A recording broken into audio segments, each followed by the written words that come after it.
How do everyone? Welcome to the Potty Mouth Garden Club. Yes, we are back again for another Monday has come round so quick. So welcome everyone. We've got a bit of chill, a bit of cold up in the northeast of England. So I don't know if it's like that round your way as well. We have a new guest on the show as well, a special guest coming on. Hopefully we'll drag him on as a regular as well. But first, the link is now open, so please have a look on the community tab of YouTube, both on Potty Mouth and on my Tony Smith channel. The link is there now open because it's been closed for a little while, but now you can come over and join Patreon, and that would be fantastic. Like I say, I keep it just so we can have it nice and like friendly. Do you know what I mean? We're kind of just a nice little time in there, so please hop over there and have a little look at that. What else we got? We have the questions. This is it. Put a capital Q, then your question, and by God, I'll get one or two of them. That would be fantastic if you do that. And what else? As you can see there, look at the new funky background on as well. The Secrets comes out.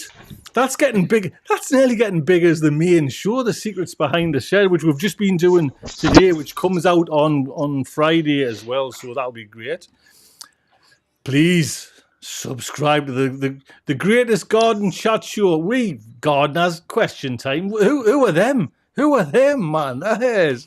What else? Oh yes, if you'll be so kind and humble, coffers there, if anything will do. Thank you very much. What else we got? We've got pressing buttons there. Competition, don't worry about that. We haven't got one. And the podcast. Yes, I'm working on the competition, but the podcast. They're all in a neat row there now. So let us see our fantastic guests. There we go. But Stephen, behave yourself. What you doing, man? What you doing? It's just you. Oh, that's a competition. Don't worry, we haven't got one. Well, I've me Neil mat. Well, I use now me different Neil mat. I'm actually trying to get some of them for competitions as well, because we were actually talking, Steve, or someone was mentioning, I think it was JB in the WhatsApp. Yes. That you're silly Billy. You use a Neil mat and you kind of disregard and you get on your knees, you know what I mean? You bump into things. Protection. And you're always telling me about protection.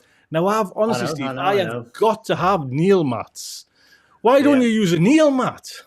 I just never think about it. I just think, well, I've got to get on with this job, and I just go and do it, and then walk away, and I go, why's my knee sore? So does it bump into a door, and I think, well, that was silly. Does it? When you go down on your knees, does it hurt your knees, or do you not feel? Because that's the reason why I have the mat, because it hurts. I don't really feel it. Don't really feel it at all. No. I see. See, young at heart, there, eh? Bloody his body like a Greek god.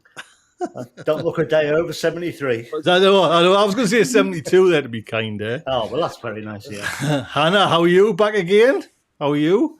Good, thank you. Yes. Thanks for having us back. Yes, you kindly sent over a picture. Was it Kitchen Garden magazine? You got my Bonnie face in there. So you are now a writer for that magazine, is that right?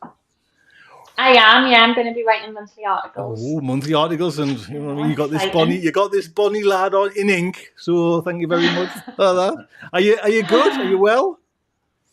I'm good, yeah. All good. Marvelous. Well, thank you very much. And as you can see down there, the young lad in the bottom left-hand corner is young Mark from Mark's Allotment Plot. Mark, lovely to have you on. Thank you for having me. It's a delight to be here. And he's got beer there. You've got beer next to you, so we can kind of... I've got beer ready to go. Just to take the edge off things, eh? Edge off things. Settle the nerves. Yes. Well, Mark, I wanted to show you this before we kind of get in it, because I know, kind of when you came on our show, just to like introduce yourself about a week ago or something, we were talking about your flood. You know what I mean? Right, yes, I don't know, you'd be sick to death of it, but Joe who's actually in the chat in the live chat stream, Joe's exotics, I think exotics. Joanne sent over a picture. That was her plot. Oh man! Look at that. I know. Wow. I think that's just as bad as yours, if not worse, Mark. Because absolutely. Look at that. That's, you know what I mean? And like I say, we're seeing Mark's and it was just like over wellies, but that's it's heartbreaking That's when you. horrendous, isn't Isn't it? it? Do you know what I mean? So Joanne was quite. I think it kind of a nice bond there came about. So Joanne's in Joe's Exotics is in the chat there. If anyone wants to find out how it's, because I mean, like you say, it's if you look at it, it's like how do you come back from that? Do you know what I mean? It's just like bizarre to be Awful. honest. Yeah. Steve, what would happen, Steve? You know that kind of. Would that damage your soil in any way, or does it just dry out? Because a flood like that's never happened to me, so I wouldn't know how to kind of. Would your It would beds? it would wreck a lot of your preparation if you've. I mean, for instance, if you did it now, a lot of the winter preparation you've done on your bed. So if you've been digging over and putting manure in, or putting feed in, or like in Mark's case in his polytunnel, he put compost down and that all floated up. So yeah, it can do a lot of damage, make a lot more work for the gardener. You'll recover from it reasonably well, but it's just the work involved to get back there. And of course, all your timber edgings for your beds, they'll all be soaked. Like in that last picture there, that shed, the base of that'll all be soaked. I mean, that's got to be sat in water, I would say there. Well, Mark was It's saying just as well that horrible. his some of his actual beds were floating. Was that right, Mark? Some of your beds had kind of. Yeah, there was two of the pallet colour raised beds had sort of floated up and moved away, and like there was this perfect square of compost left on the ground once all the water had gone where the bed used to be. So it was just literally a case of picking that colour up and putting Just it back. picked it up, put it back on top, job done. I mean, Brilliant. everything's wet. Like, I mean, that was the end of November that happened, and I still don't think because of the weather we've had, it's still not. We've not had like any dryness whatsoever. So all the wood's still wet, all the compost, all the soil, everything's wet. Like, I mean, like I say, we're kind of, we're not in that position there, but it just must be just like when you see that, you know what I mean? Especially what you say, Mark, if you've put all this time and effort in, all that, and like you say, it's a cost as well. It's like compost, it's all, you know what I mean? Bags and this and that, and time more than anything, like, yeah. No, there's a nice tide line all the way around the polytunnel as well, where the compost sort of floated up to and came back down. So it's, that all needs cleaned as well. See, I would keep that. You know what I mean? Or even do like, say, because you go to York along the river and there's a couple of pubs there where they've had the tide lines being past the bloody bar, you know what I mean? So, yes. So, anyway, we're here again. Like I say, we've got Hannah and Mark in there. We've got the old boy as well. Stephen, we've all been busy this week. Hannah's been busy as well. I'm not sure you, Mark, what you've been up to, but I know we've all been busy. You've been kind of, Stephen, doing your polytunnel still as well. Everything going all right? Yeah, it's I've got the frame mostly up now. That's all done, which is probably the easiest part. The hardest part is getting the ground level, getting it raked over, getting it dug over before you put a cover on it. Because if you don't dig it over before the cover goes on, it's really hot work. I've made that mistake before. So yeah, all the hard work was done when I did all the groundworks. But you're not, if I'm right in thinking, you're not doing the trench method. Are you doing the wood brace along the base rail method? Yeah. So does your polytunnel come with a proper base rail, or is it like just like a bit of wood? Well, it is a bit of wood. You got to put it together. You got nailing plates to nail for the longer bits of wood down the side. You got to nail that together, and there are clamps and things to clamp it to the polytunnel frame. But yeah, I'm trying that, and that's another reason for getting it level, really, because I want the cover to go on level under tension, and then I'm going to build up the soil to the base of that base rail. Then, right, as a work in progress up to now, how is First Tunnels? How is the design? How is the kind of the construction, the build, and everything? How is the instructions? It's been, to be honest with you, it's been absolutely flawless. I mean, I've put up 2, I think, from brand new before of different companies, and the instructions with them have been okay. But this one with First Tunnels has been first class. It really has. Every page, every step has got a QR code in the booklet. So if you're there on your plot and you're thinking, right, what do we need to do next? Just scan the QR code with your phone and it'll take you directly to a video, and you can actually watch what you need to do next, and you can actually see it being done right in front of you. Because okay, I'll put up plenty now, and I don't need to follow the instructions per se. But for anyone who's putting up a tunnel for the first time, that is absolute gold dust, because you've got it right there, right on the plot.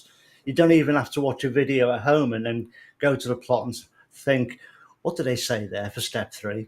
You've got it there in front of you. And that is, these QR codes, brilliant, really good. Well, that's not the case, Stephen, for when I was building with my little, and I don't get this wrong, the actual, because I don't know if people know that I've got myself a little instructions there how to build a greenhouse. Got myself a little greenhouse. They're shocking. They're the worst things. And like, I bought like a Hall's greenhouse, and it's just a little one, but that is just, I don't know. Sorry, I'm not showing it very well though. It's just not, this actually must have been printed in the 70s. That's the way it kind of feels. You know what I mean? Yeah, it's like you can get probably much was. better. And like I say, a QR code to a video, because if you watch someone do it, straight away you get it. It clicks, yeah. It Straight does. away. Where honestly, I was putting, yes, to me, it's I'm not the greatest DIYer, but I was building, Steve, where's the camera? 4 bits of metal to make a frame, right? And it was the end of the kind of build, and I was building this like window kind of frame, put a bit of glass in, screw the nuts up. You would think that would be as simple as a 5-minute job, bolts, but the bolts are like under the glass. So if you've got a bolt head and then a bolt, you normally have like a wrench to tighten them up. Yeah. But you couldn't get, because the glass is there. So this bolts are just, and I couldn't work out how to, an hour and a half to put, you know what I mean? In the end, I had to kind of jam a screwdriver into the glass, bend it, God. and I'm like, I've got a feeling it might have been wrong, but if I'd had a QR code or something like that just to have a look, but like on one window I spent, and you didn't need to, do you know what I mean? You just could have been like a 5-minute job, get it in. Can I ask a question? What? Can I ask a question? Have you test opened the window yet? Yeah, it's working perfectly. I'm just wondering. It's working perfectly. Actually, I'm going to do a video I've of got it. visions of you opening the window and being left with a little stay. Glass and bits of metal everywhere. No, Sorry. Stephen, it's all up, and I'm actually the door, because this is, you always said, get it straight, get it level. Yeah. You'll notice with the door glides. It's like silk. Right. Do you know what I mean? And I'm thinking, and I've measured it again, and because I had to like put the back pane in before I got it to the wall. You know what I mean? I had to kind of get the back panes in, then kind of shunty it, which was a bit kind of hairy, but it's done and it glides. So, but just the overall build compared to yours, Halls need to kind of really up their game. The actual greenhouse is lovely. I can't fault that. You know what I mean? I'm surprised actually, because if somebody mentions greenhouse to me, the first name I come up with is Halls. I've lived with them all my life, so I'm surprised really. Maybe, I mean, well, it's not because I was thinking, maybe it's just because I've got the little baby one and not many people buy it and they might have them in stock. But this is for every like popular one, so it's all different sizes. So it's, if you bought like a 16-foot one, whatever, you'd still get this particular, but it's just not clear because it's like the ink's blurred. So you can't see where the script, that's the fault. The instructions are good, but because you go online, they've got a PDF and the quality there is amazing, but there's no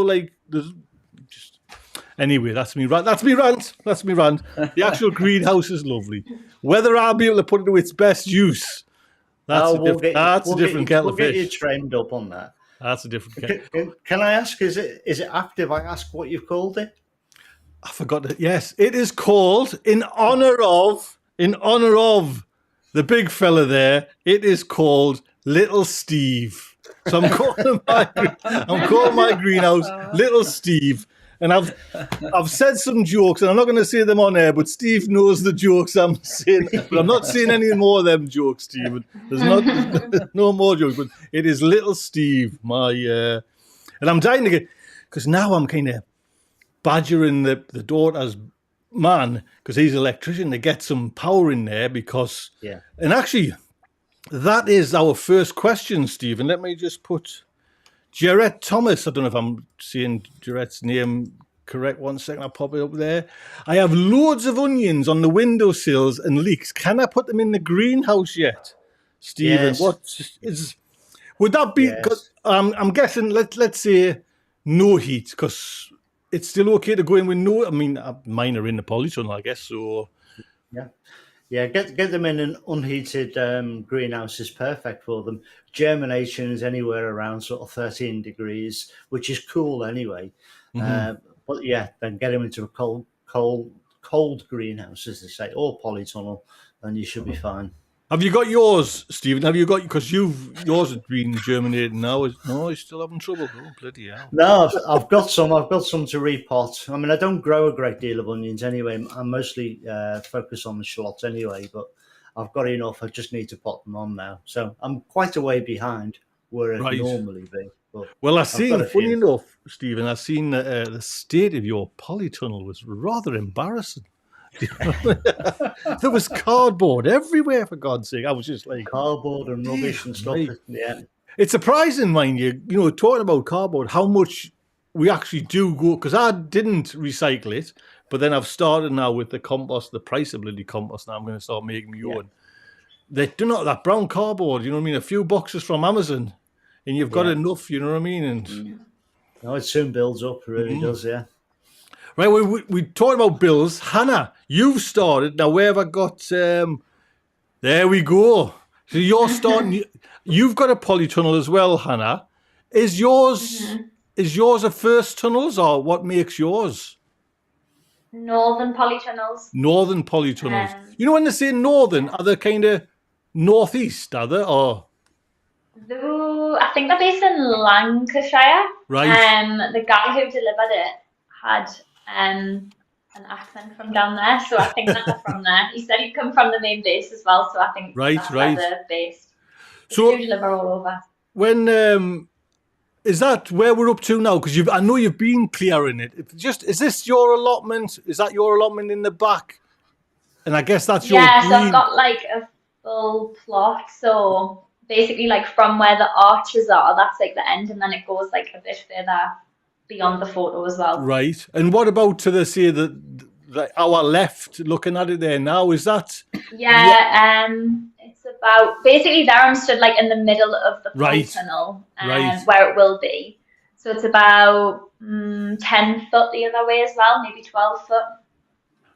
Right. And Hannah? What is yours? Is yours going to be like a battened round the edges? Are you digging it into the soil, the plastic? No, I've got a base rail as well, an aluminium base rail. Right.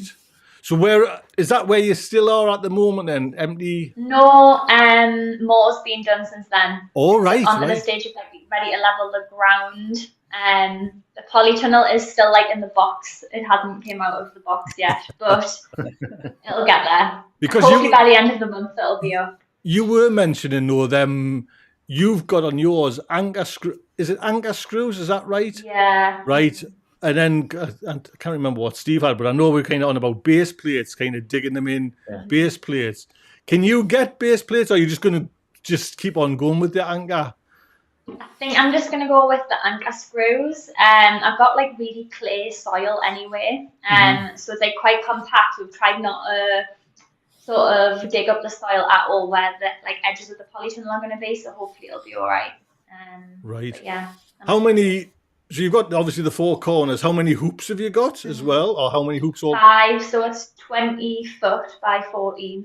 Wow! Man, bloody hell! It'll be tropical wonderland in there. I know. Honestly, I mean, when Hannah, when I honestly put mine up because I had like a homemade one, and then we put up like a bought one, and I always wanted height. And you go in mine, and it honestly feels like even now still a cathedral. Do you know what I mean? Yeah. And it's all yours to grow. So once it's up, it'll just be like, you'll go like, God, man. And the amount of stuff, like a polytunnel is just like, it's a dream, you know what I mean? I'm very excited. Mark, can you remember what your polytunnel is? Is it what make it is, or is it a homemade one? Or? Mine was first tunnels as well. Right. It's 10 by 12, so 10 wide, 12 long. I wish. I think I'd heard before. I'm sure I've heard Steve say before. Oh, he does. Don't No I? matter what size you Get it you bigger. always want bigger. Yeah. And I wish I'd got a bigger one. What stopped you then, Mark, going for a bigger one? Because for me, basically, it was I couldn't really go any further because I'd already built and cemented in beds and footpaths, and I thought I'd have to chew them up again. You know what I mean? So, what stopped you going bigger? Well, that was my first tunnel, so I was just trying, just not go too big. Baby steps. Just baby steps. Nice enough size, and it's sort of the way my plot's put together. That 12 foot brings me right up to where I've got a central path goes all the way through the plot. Right. So the 12 foot takes the tunnel right up to the edge of that central path. So it flows nicely through the plot for getting the wheelbarrow up and down and stuff in and out and things like that. So it all goes together nicely, but I wish I'd gone another 4 or 6 feet longer. Yeah. Have you got room, Mark, to kind of maybe have another polytunnel, or is that it for that site? I could do, yeah, because I'm jigging a few things around this year because I think the last couple of years I've grown too many potatoes and things. I've got absolutely loads of them, so far too many. So I'm cutting back on some of that stuff, and I'm going to try and do more onions, more garlic, that sort of stuff. But I could easily move stuff up a bit and probably put another tunnel in there. But I don't know. I'm also thinking about a greenhouse for the garden at home, so that's another potential project. So one project at a time. Yes. Steve, if what would you say to anybody, if it's their first, they haven't got a greenhouse, they haven't got a polytunnel, what advice would you say? Get a polytunnel, get a greenhouse? Well, I think with allotment plots being what they are and using old materials and resources, like you did, Tony, you had an old tunnel that you made out of old gas pipe. You can do that on an allotment, and it's expected. So in that basis, I would go for a greenhouse at home first. Get your home growing sorted out for this time of the year so that you can get your plants going, and you can always cobble something together at the allotments. Ideally, you want both. You want a greenhouse at home and you want a polytunnel at the allotments. Some people get away with just having one. For me, I think both are essential, which is why I've badgered you for years to get a greenhouse at home. And finally, you just thought, oh, mother chucker, I'll get one to shut him up. No, actually, because, Stephen, I was in a good bargaining position because my wife wanted the back, what we call the back garden. She wants it bigger for, if any, like grandbands come along or just to sit around and chill, because we've got... Entertaining. Yes, we've got a couple of lovely, like, fire pits, but... you're almost like huddled around them, and there's fire kind of high. And we tried it this year, and it was like they're too big for this little space. If everyone's around it, the flames are licking. So it was a case of you don't need that there now, Tony. We don't use it. I only use it like a couple of months of the year. So that's going. But then I said, well, what am I going to do? What am I going to do? You know what I mean? And it was, well, you can get a greenhouse. So that was how little Stephen came into the world. So Hannah, when have you got a set date when? Because obviously you wanted, I would have thought, up for this year's tomatoes and chilies and everything like that. Are you aiming to get it up pretty quickly, or is it just when you time? No, I'm aiming to get it up by the end of the month, if I'm being honest. Hopefully it's not too optimistic. But I've dedicated some definite time to just go up there and sort it all out, so it's ready for the end of February. Well, you're not. Surely you'll not take as long as JB putting his greenhouse up. That's what I'm kind of, you know what I mean. Hopefully, you know what I mean. No one takes as long as that, you know what I mean. So, are you bringing on chilies and thinking about sowing there now, ready for the? Yeah, so I've sown quite a lot already. I've got some stuff on the radiator behind us actually, but I sowed chilies, aubergines, and things at the beginning of the month. They're down at work now under lights. They've germinated pretty well, and then I've started off some more aubergines, cucumbers, chilies. I'm trying to not get too eager. I do it every year. But I can't help it, so yeah. But I've got lights this year, so I'm at a bit of an advantage compared to previous. Mind you've got Trackall's full system of like microgreens, you know what I mean? You've got and their greenhouse, so Do you know what I mean? You can kind of go to town, germinate. I must admit, with all them lights and all them microgreens, I must admit, and they probably have a couple of aubergine plants in the middle somewhere, just nestling into Yeah, them. just Not on the go. get them in there, get them some light. I've just seen JB in there going, "What's the bloody point?" I'm guessing that's in reference to the greenhouse remark. Mind you, did anyone see JB's that one about? I think it was the midweek video he put out, that Wednesday one. I thought it was just. Oh, it's brilliant, isn't it? Oh man, because he hit a nail on the head because I would laugh and joke on, you know what I mean? And I know, but he said something like, I've already committed, the money's sunk in, and he's spent a canny lot of money, you know what I mean? There's no going back now. He's got to plough ahead. Do you know what I mean? Because I was thinking, when it was happening, I was thinking, well, JB, why don't you just leave that? You've only paid 50 quid or something. Get a new one. But he hasn't. There's money he's been throwing blessed money at it left, right, and centre. So I just thought that was such a great video. If anyone hasn't seen it, our compadre JB, naturally JB. So hopefully next time he's on, it'll be finished, Steve? It'll be all sorted and yeah. I'm giving him a break now because I was giving him quite a ribbing. Oh, I know. It wasn't like... Then we kind of watched that video and there was like tears in his eyes. You know what I mean? We kind of felt a bit sorry for him. So it's February now. Then are we sowing anything, Mark? Are you sowing anything? Have you got what Hannah says? That kind of. Are you quite conservative and just I can just wait me turn, you know what I mean? I'm trying to resist it. It's like I've got Steve on one shoulder and Tony on the other, and one's going, sow all the seeds, and the other one's going, no, wait, don't sow them yet. But I've got chilies on the go, and the chilies are under the lights. They're coming along absolutely brilliantly. The onions have been sort of all potted on, and they're sitting outside in the little greenhouse cold frame thing. I've just done some shallots as well. They've just come up. There's the brune shallots, so they've just come off the heat. Ooh. And they're sitting on the window. But there's Steve said too early. It's too early. Oh, isn't there early? Bloody for them. So that's fine. It'll be fine.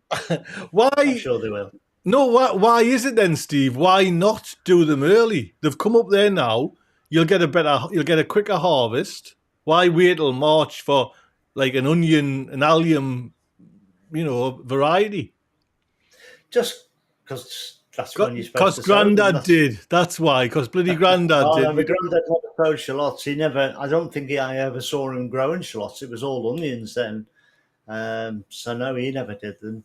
But I know that's the recommended. I mean, every seed has a set amount of growing days, and if you start stretching that out, you're starting to play with the actual plant and how it grows. So, but you've always been one, Steve, to kind of push that boundary. Then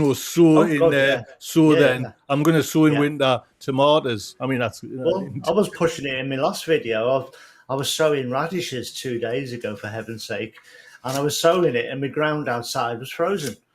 But it was just in it for a punt. All I'm trying to do is grow some greens to eat because my plot's been decimated this winter with the cold spell. So always pushing the boundaries. But I found that shallots. I tried them 2 years ago, really early. I think in January, and they just came out like a mega crop. Went back last year to March. Well, you saw the size of my shallots last year. They were magical. And we're still eating them now because we've got such a good crop and they're beautiful. Mm-hmm. So, Mark, maybe then, are you all right with that? I'll nurture them. They might go under the lights for a little bit and they'll be under glass for a while and that before they go outside. It may well work for you, Just because I've said it doesn't mean it's gospel, It just if I come back on years over the years. 6 months' time, if they're rubbish anyway, I'll just buy from the shops and just say, "Oh, what I got." Straight from Waitrose. So as well, Mark, just tell folks, because you're even higher north than me and Steve. I mean, we're on the kind of the borders of Scotland. You're right into the kind of so I'm West Lothian. So I'm sort of best way to describe it is halfway between Edinburgh and Glasgow. And I mean, my frost zone, I think our last frost date's about the 10th of May, placed them. So